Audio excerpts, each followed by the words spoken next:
Hello everyone. Topic of the day is chapter number 3. Topic of the day is chapter number 3, features, problems and policies of agriculture. As you already know, we have vast area of agriculture. हमारे India के पास vast area of agriculture था.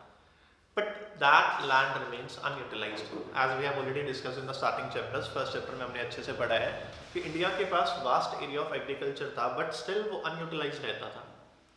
Unutilise क्यों रहता था, उसके कुछ points पे पढ़े हैं हमने. Low production and productivity means production proper नहीं था. High degree of vulnerability, it means that India के पास कोई भी परमानेंट मींस ऑफ इरिगेशन नहीं था. परमानेंट मींस ऑफ इरिगेशन नहीं था, इट मींस दैट वो टोटली डिपेंडेंट था. किसके ऊपर डिपेंडेंट था? रेनफॉल के ऊपर. इट मींस दैट अगर अच्छी रेनफॉल होती तो अच्छा आउटपुट होता, अच्छी रेनफॉल नहीं होती तो अच्छा आउटपुट नहीं होता था. Side by side one problem was there, a triangular relationship. Triangular relationship means a conflict between landlord, tillers and owners of the soil. It means that जो बंदा उस soil पे cultivation करता था उसके खुद के पास property नहीं थी. And the next major problem is जो land था वो small parts में divided था. Land था वो small parts में divided था. This we have already discussed. Features, importance and problems of agriculture. Just recall these points one by one. Features, low productivity, is it clear? Disguised unemployment, it means that more people are working at the place than the required. It means that एक जगह के ऊपर जितने बंदों की requirement है उससे ज़्यादा लोग काम कर रहे थे. मेनली ये कौन सी फैमिलीज के अंदर होता था? जॉइंट फैमिलीज के अंदर होता था. कौन सी फैमिलीज के अंदर होता था? जॉइंट फैमिलीज के अंदर होता था. ये पॉइंट मैंने आपको बता ही दिया. Dependence on rainfall. Dependence on rainfall means vulnerable थे. क्या थी? Vulnerability. Vulnerability means dependence on rainfall. Side by side जो फार्मर्स का आउटलुक था वो सबसिस्टेंस था. सबसिस्टेंस मतलब उतना ही बनाते थे जितना उनके लिए जरूरी था. Next, lack of modern inputs के प्रॉपर इनपुट्स नहीं थे. ये पॉइंट भी हमने डिस्कस कर लिया. जो फार्मर्स की होल्डिंग्स थी वो स्मॉल थी और वो प्रॉपर्ली यूटिलाइज नहीं होती थी. लैंडलॉर्ड टेनेंट कन्फ्लिक्ट, ये पॉइंट भी हमने पढ़ लिया बच्चे. Landlord tenant conflict means triangular relationship was there. कौन सा रिलेशनशिप था? Triangular relationship. Triangular relationship between owners, tillers and the government. It means that tillers जो सारा टाइम काम करते थे they were just given for their survival. उनको सिर्फ उतना देते थे जो उनके सर्वाइवल के लिए जरूरी था. It means that जो tillers थे ये कैसे थे? कोस्ट शेयरर्स थे, क्रॉप शेयरर्स नहीं थे. कोस्ट शेयरर्स थे, क्रॉप शेयरर्स नहीं थे. ये प्रॉब्लम्स हमने पढ़ लिया. Features of Indian agriculture. Next is problems of Indian agriculture. This point is, it was already clear to you. Lack of permanent means of irrigation. Next is deficiency of finance. Next is conventional outlook. Next is small and scattered holdings. Next is exploitative agrarian relations. Next is lack of organized marketing system. Last conclusion is, इस सारे point से conclusion निकलता है. Conclusion क्या निकलता है? From the place of production, मतलब agriculture goods बनाने से लेके बेचने तक हर जगह problem थी. बनाने से लेके हर जगह तक प्रॉब्लम कैसे थी? बनाने में प्रॉब्लम आती थी because permanent means of irrigation नहीं था. बेचने में प्रॉब्लम क्यों आती थी? बिकॉज फार्मर्स को जो कल्टीवेशन करते थे उनको उनका डिजायर्ड प्राइस नहीं मिलता था. उसके लिए एक रिफॉर्म्स का इंट्रोडक्शन हुआ और रिफॉर्म्स को क्या बोला गया? Agrarian reforms. Means this chapter is mainly related to the agriculture. इस रिफॉर्म्स को 3 पार्ट्स में क्लासिफाई करा. Technical reforms, institutional reforms, general reforms. कौन कौन से रिफॉर्म्स थे? वापस रिकॉल करो. Technical reforms, institutional reforms, general reforms. Technical reforms means reforms related to technique of production. बनाने के लिए जो जो टेक्निक्स होती थी उसे कौन से रिफॉर्म्स बोला गया? टेक्निकल रिफॉर्म्स बोला गया. इंस्टीट्यूशनल रिफॉर्म्स मींस जो प्रॉब्लम्स फार्मर्स को अपने प्रोडक्ट्स को मार्केट में सेल आउट करने में आती थी उन रिफॉर्म्स को क्या बोला गया? इंस्टीट्यूशनल रिफॉर्म्स बोला गया. Next general reforms. इन दोनों का कंक्लूजन, जो प्रॉब्लम्स यहाँ पे सॉर्ट आउट नहीं हुई वो कौन से प्रॉब्लम्स में सॉर्ट आउट होगी? जनरल रिफॉर्म्स में सॉर्ट आउट होगी. Now discuss it one by one. Technical reforms क्या होती हैं? ऐसी रिफॉर्म्स जो प्रोडक्शन से रिलेटेड थी. इट मींस दैट फार्मर्स अपने कल्टीवेशन को इंक्रीज करने के लिए क्या क्या कर सकता था. First point is use of HYV seeds. HYV seeds means high yielding variety seeds. HYV seeds means high yielding variety seeds. It means that उन seeds को insert करने से जो farmers का output था वो क्या हो जाता था? बढ़ जाता था. Use of chemical fertilizer. Same जैसे HYV seeds थे वैसे chemical fertilizers थे जो production को increase करते थे या फिर enhance कर सकते थे. Use of insecticides and pesticides. These were used to protect the crops. ये किस लिए use होते थे? Crops को protect करने के लिए.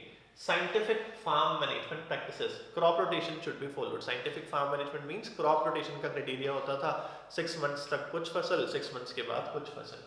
Mechanized means of cultivation means tractors और threshers यूज करने स्टार्ट कर दिए थे. वापस एग्रीकल्चरल रिफॉर्म्स को 3 पार्ट्स में क्लासिफाई करा. पहला पार्ट था टेक्निकल रिफॉर्म्स, दूसरा था इंस्टीट्यूशनल रिफॉर्म्स, दूसरा कौन सा था इंस्टीट्यूशनल रिफॉर्म्स, और तीसरा कौन सा था general reforms. Technical reforms clear हो गई आपको. इंस्टीट्यूशनल रिफॉर्म्स क्या थी? जो क्रॉप्स को बेचने में प्रॉब्लम आती थी. क्या प्रॉब्लम आती थी? पहली प्रॉब्लम ये थी जब फार्मर्स अपनी क्रॉप को बेचने जाते थे, बीच में एक इंटरमीडियरी होता था, इंटरमीडियरी बिटवीन फार्मर और जो ये शॉप वाला है. इंटरमीडियरी क्या करता था? कुछ परसेंट फार्मर से लेता था और कुछ पैसा इस शॉप वाले से लेता था. होता क्या था? फार्मर को इसकी वजह से उसकी क्रॉप का डिजायर्ड प्राइस नहीं मिल पाता था. हुआ क्या? इस इंटरमीडियरी को खत्म कर दिया. खत्म कर दिया means directly farmer means seller और डायरेक्टली शॉपकीपर जो क्रॉप को परचेज करना चाहता था. इट मीन्स दैट जो इंटरमीडियरी का कमीशन है वो सारा क्या हो गया था? खत्म हो गया था. First point is clear, abolition of intermediaries. Next is regulation of rent. पहले के टाइम पे क्या होता था? जो लैंडलॉर्ड्स थे वो अननेसेसरी रेंट चार्ज करते थे. अननेसेसरी मतलब जितना मर्जी रेंट चाहे वो चार्ज कर सकते हैं, उनके ऊपर कोई भी रिस्ट्रिक्शन नहीं था. But as per these reforms इस रेंट को क्लासिफाई कर दिया. क्लासिफाई कैसे करा? 1/3. क्लासिफाई कैसे करा? 1/3 ऑफ द क्रॉप. कैसे क्लासिफाई करा? 1/3 of the crop. Next is consolidation of holdings. हुआ क्या? अच्छे से समझो. ये लैंड था, एक श्री गंगानगर के अंदर था और एक हनुमानगढ़ के अंदर था. अब ना फार्मर इस लैंड को यूटिलाइज कर पाता था, ना फार्मर इस लैंड को यूटिलाइज कर पाता था. अब गवर्नमेंट ने क्या करा? इस लैंड को इकट्ठा कर दिया. मींस इस लैंड को लेके यहाँ पे लैंड दे दिया. It means that consolidation of holdings. Consolidation मतलब लैंड को इकट्ठा करना सो दैट फार्मर उसके ऊपर प्रॉपर मेथड्स यूज कर सके. सो दैट फार्मर उसके ऊपर क्या यूज कर सके? प्रॉपर मेथड्स यूज कर सके. Next is ceiling on land holding. Ceiling means limit impose करना. सीलिंग का मतलब क्या था? यहाँ पे लिमिट इंपोज करना. लिमिट मींस लैंड होल्डिंग्स के ऊपर लिमिट लगा दी. क्यों लिमिट लगाई? बिकॉज कुछ लोग ऐसे थे जिनके पास काफी सारा लैंड था और कुछ लोग ऐसे थे जिनके पास लैंड नहीं था. It means that unequal distribution was there. Unequal distribution means कुछ लोगों के पास काफी सारा लैंड था, कुछ लोगों के पास लैंड ही नहीं था. तो उसके लिए एक लिमिट इंपोज कर दी. जिसके पास सरप्लस लैंड था उससे ले लिया. जिस बंदे के पास सरप्लस लैंड था उसे ले लिया. किसने ले लिया? गवर्नमेंट ने ले लिया. तो वो लैंड लेके आगे लैंडलेस फार्मर्स को दे दिया. लिया किससे? सरप्लस लैंड जिनके पास था, लेके किसको दे दिया? लैंडलेस फार्मर्स को दे दिया. Next is cooperative farming. Cooperative farming means मिल के फार्मिंग करना स्टार्ट कर दिया, जिसकी वजह से जो छोटे मोटे सेलर्स थे या छोटे मोटे बायर्स थे उनकी बार्गेनिंग पावर एनहेंस होगी. क्या एनहेंस हो गया? बार्गेनिंग पावर एनहेंस होगी. कि मींस जब वो चीजों को बेचने जाते हैं मार्केट में तो उनको उनके क्रॉप का डिजायर्ड प्राइस मिल सकता है. Next reform is general reforms. Expansion of education facilities. This was the major problem. उस प्रॉब्लम को ओवरकम कर दिया. Next is provision of credit. हाँ, ये प्रॉब्लम रहती थी रिलेटेड टू फाइनेंस की, हम आगे वाले चैप्टर्स में भी डिस्कस करेंगे, बट स्टिल हम एक बार वापस समझ लेते हैं प्रॉब्लम क्या रहती थी. फार्मर्स को कल्टीवेशन के लिए या फिर इंसेक्टिसाइड्स पेस्टिसाइड्स के लिए या फिर HYV सीड्स परचेज करने के लिए पैसे की रिक्वायरमेंट थी. तो पैसा किससे लेते थे? जमींदार से, महाजन से. वो क्या करते थे? अननेसेसरी इंटरेस्ट चार्ज करते थे. क्या करते थे? अननेसेसरी इंटरेस्ट चार्ज करते थे. उस प्रोविजन को भी खत्म कर दिया. गवर्नमेंट ने क्रेडिट प्रोवाइड करवाना स्टार्ट कर दिया. हम फ्यूचर में पढ़ेंगे कि कैसे कैसे क्रेडिट प्रोवाइड करवाते थे.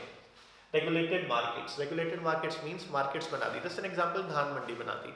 धान मंडी के अंदर क्या हुआ? कुछ गवर्नमेंट ऑफिशियल्स अपॉइंट कर दिए. इट मींस दैट जो फार्मर अपनी क्रॉप को मार्केट में सेल आउट करने जाएगा, जो फार्मर अपनी क्रॉप को मार्केट में सेल आउट करने जाएगा, उसको प्रॉपर प्राइस मिल रहा है या नहीं मिल रहा? उसको प्रॉपर प्राइस मिल रहा है या नहीं मिल रहा?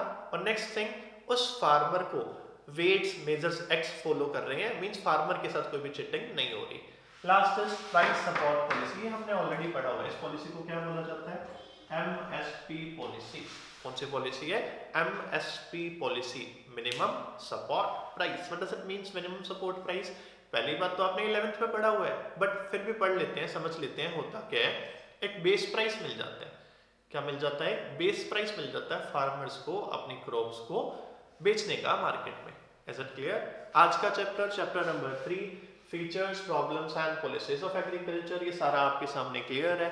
Now what you have to do, अभी आप क्या करोगे? अपनी स्क्रीन को रोको, वहीं पे पॉज करो वीडियो को और इसका स्क्रीनशॉट लो, सो दैट हम ये screenshot same as it is copy के अंदर नोट डाउन कर सकें। ये सारी हेडिंग्स आ गई बच्चे यहाँ।